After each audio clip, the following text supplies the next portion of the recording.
Cripper, tough loss against the Eagles at home. Their forward press seems to start much higher up the ground than perhaps they certainly did in 2010. Is that one of the main differences in the way they're playing this year as opposed to last year? Oh, look, they've certainly gone down the zone press path like a lot of teams have. They did it last year, and they've probably just had another summer to implement it. They were able to kick 7 goals off our turnovers between the arcs. They were also able to score some pretty easy goals out of stoppage. So, look, our inability early to win the contested ball was pretty poor. So, disappointing. How much does the new sub rule actually hurt the impact that we have in terms of ability to rotate players? We lost Dom Cassisi before half-time, and obviously he's key for our contested ball use. Does that have a major impact in terms of the way that you go about structuring the rest of the game? Oh yeah, look, no doubt it does. We certainly wouldn't have used our sub Davenport till probably late in the third quarter, middle of the third. So that certainly has an effect. And then in the second half, Matty Thomas had an injury, Paul Stewart had an injury, and then Jasper Pittard also hurt his knee in the last quarter. So certainly has an impact. Once you've already used your subs, you get an injury early, and then you continue to get a couple of injuries after half time. It certainly has a pretty big impact, and a lot of our guys are out on their feet due to that. How serious are all the injuries that we've got?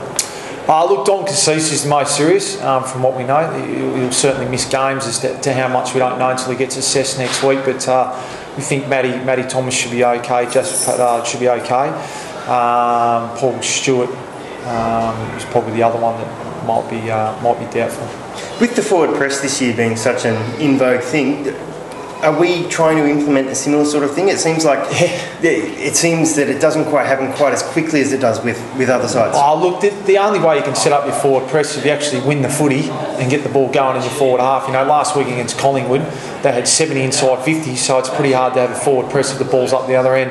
And today the Eagles had 55 inside 50s, and 33 of them were in the first half. So again, you can't be setting up any defensive press if the ball's in the opposition forward line. So we need to work harder on winning the ball around the stoppages, winning the ball between the arcs, spreading. Our uncontested possessions at the moment is very, very low, and that's a sign of work rate.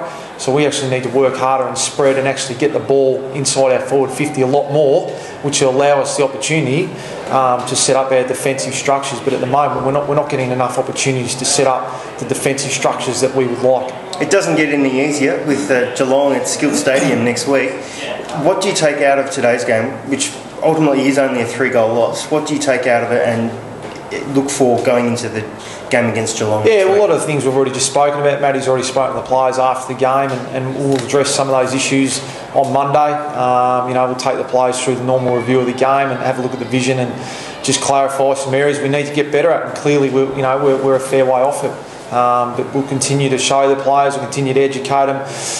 We've still got some young players out there, Pittard, O'Shea and Irons playing the second game. Jackson Trengove's only played 20, so it's still a relatively young group, so it's a long year, it's a really long year, and we'll continue to just educate the players and train on the areas that we need to get better at. You don't have a choice.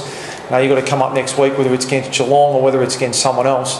We've just got to prepare the players and keep working on the areas that we need to get better at, and we'll do that. Cripper, thanks for your time today. Thanks, mate.